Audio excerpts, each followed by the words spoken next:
olahraga arek-arek kopi sekalian. Kembali lagi bareng Melon di sini. Semoga Melon bisa sedikit mengisi hari-hari kalian yang membosankan itu. Yuk, langsung gas. Di video sebelumnya, kita pernah bahas plot twist kan? Nah, sekarang kita bahas plot lainnya ya. Plot apakah itu? Sabar, kita intro dulu. Anggota klub.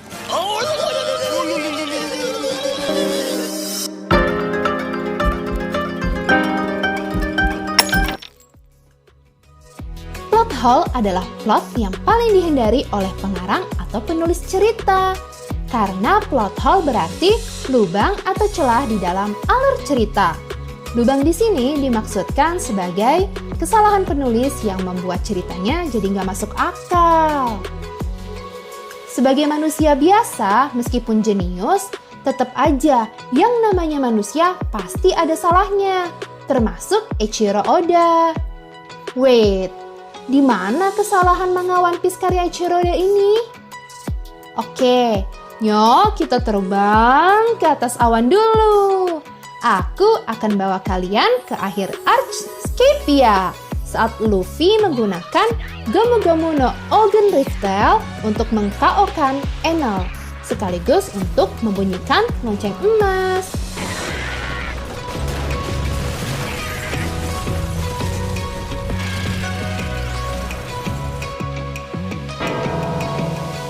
Sesepuh Sandian dan Skepian yang mendengar dengungan lonceng tersebut bilang, suara inilah yang mereka tunggu selama 400 tahun.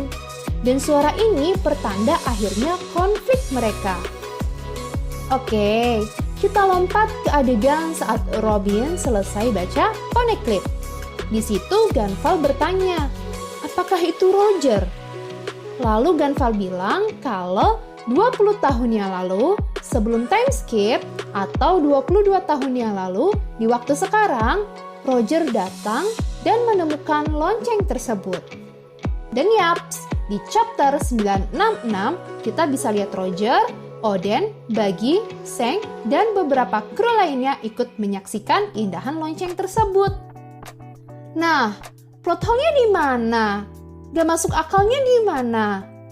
Gak masuk akalnya adalah, apakah Roger dan krunya gak tertarik bunyiin lonceng emas? Jika Roger bunyiin, apakah Sandian dan Skepian gak dengar? Kalau dengar bunyi lonceng emas, kenapa konflik yang berusia ratusan tahun yang lalu itu masih lanjut sampai Luffy datang? Jika memang 22 tahun yang lalu mereka sudah mengakhiri konflik, maka kronologinya akan jadi seperti ini. Mereka damai, lalu Enel datang mengacau. Terus Sandian dan Skepian bersatu melawan Enel. Tapi faktanya, Oke.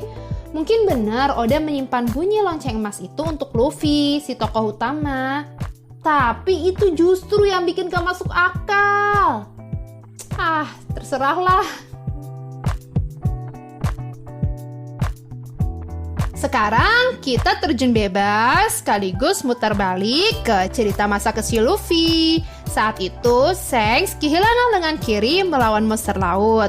Dan di saat itu pula hal tersebut terasa wajar-wajar aja. Namun, ketika Oda memperkenalkan bahwa Shanks adalah bajak laut hebat, termasuk satu dari 4 kaisar bajak laut, satu dari Yonko, hilangnya lengan kiri Shanks tersebut jadi sesuatu yang aneh dan gak logik. Ditambah lagi saat konsep Haki Bosozoku diperkenalkan. Oke, 12 tahun yang lalu, Shanks memang belum sekuat sekarang yang mampu mengimbangi Shirohige, menahan tinju magma Akainu, dan katanya juga bentrok sama Kaido. Tapi, 12 tahun yang lalu, Shanks pernah bahkan sering duel sama pendekar pedang terkuat di dunia, yaitu Draco Mihawk.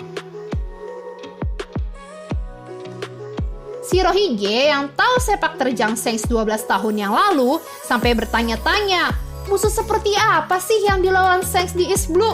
Lebih kuat dari Mihawk kah? Oda hanya kasih pembelaan kalau lengan kiri itu hanyalah taruhan Shanks untuk era baru. Selain tukang pansos, ternyata Shanks juga lebay. Kenapa harus ngorbanin lengan? Kan bisa dipukul atau tendang atau tebas itu monster laut. Padahal tuh monster laut KO sama Luffy cuma satu pukulan doang loh. Apalagi waktu itu Luffy masih amateur boots. Masih belum bisa pakai second gear.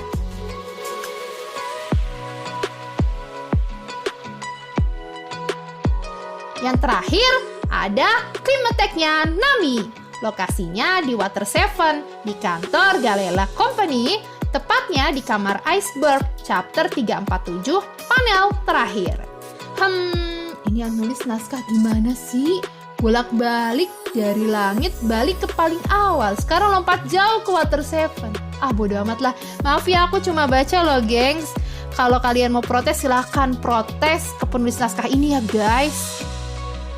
Oke, lanjut. Tadi sampai mana tadi ya? Oh, iya. Panel terakhir di chapter 347, terlihat Nami masih pakai Cream Attack yang sama saat mengalahkan Miss Double Finger. Tapi ketika di kereta laut, chapter 368, Nami kembali mengeluarkan anunya. Maksudku Cream Attack-nya. Hanya aja kali ini Cream Attack-nya sudah dimodifikasi.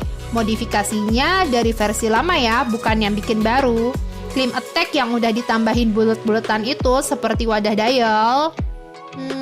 Iya sih, sebelumnya Usopp pernah bilang mau memodifikasi anunya Nami itu. Tapi kan dari chapter 347 sampai chapter 368, Usopp udah resmi pisah ranjang sama Nami loh. Terus kapan dong itunya Nami dimodifikasi sama Usopp? Posisi Usopp di chapter 347 itu sedang diculik Franky. Sedangkan di chapter 368, Usopp atau Sogeking belum gabung sama grup Luffy dan Franky Family, alias masih bersama Sanji. Menurut kalian nih, kapan Usopp memodifikasi Cream Attack? Atau enggak, aku ganti deh pertanyaannya. Menurut kalian nih, apa tonjolan yang ada di anunya Nami itu bisa dibongkar pasang? Maksudku gini, apa mungkin di chapter 347 Usopp udah memodifikasi Cream Attack, hanya aja buletan wadah dialnya belum dipasang ke sticknya oleh Nami? Jawab di kolom komentar ya, Re. Yang gak mau jawab semoga disamperin tukang kredit, ditagih langsung kreditannya. Hahaha. Oke, makasih banyak yang udah nonton sampai akhir. Ditunggu caci makiannya di kolom komentar. Semoga harimu menyenangkan. Salam olahraga, bye-bye.